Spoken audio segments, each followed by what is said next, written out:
Mae stori tylwyth teg Llanuwchllyn wedi bod yn un o straeon gorau'r cwpan y tymor hwn, ond stori Dinbych sy'n parhau i'r wyth ola.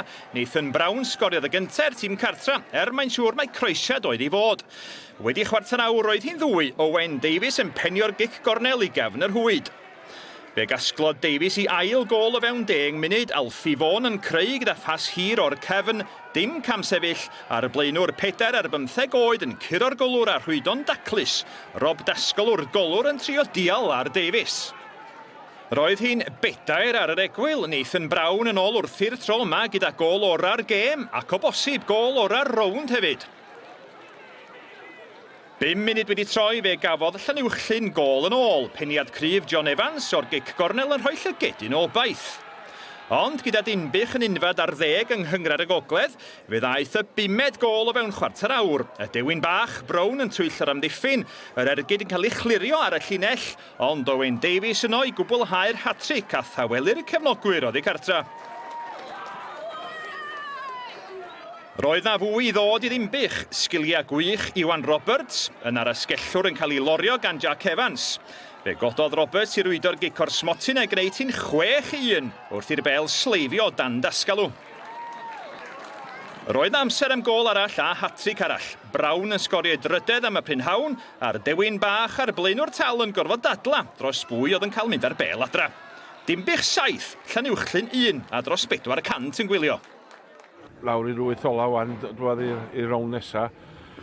Sut deimlad ydi o fel rheolwr Denbigh i fynd â nhw i'r wyth ola? Ie, prawd iawn. And dros y falch ar hogia, dwi'n teimlo. Mae'n llwyr heiddi cyrraedd ne, ond fydd o'n interesting gweld beth i ddigwydd fan. Ac yn amlwg fydd y hogia eisiau testio hyn yn erbyn cewri uwch gyngor Cymru, so gen i weld pwy gawn ni. Dwi'n meddwl siomedig o ran y ffordd nath ni chwarae yn yr 20 munud cyntaf. Dechrau dda yn y 10 munud cyntaf, wedyn nath ni ildio 2 gôl sal. Wedyn nath o dynnu gwynt o'n hwylio neu braidd, a dyna ni'n deffol y mai. Ond pob parch a pob clod i Dinbych, mi oedden nhw'n wych yn mynd ymlaen, yn sicr, ac yn heiddi'r unigoliaeth, boss. Yeah, really good performance from us. We haven't played, obviously, for a few weeks.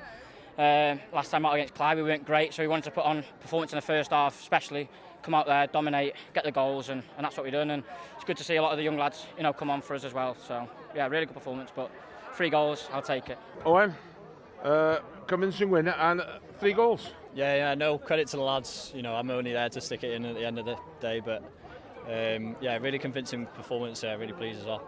You got the first 2 goals, very quick goals. That settled the team down.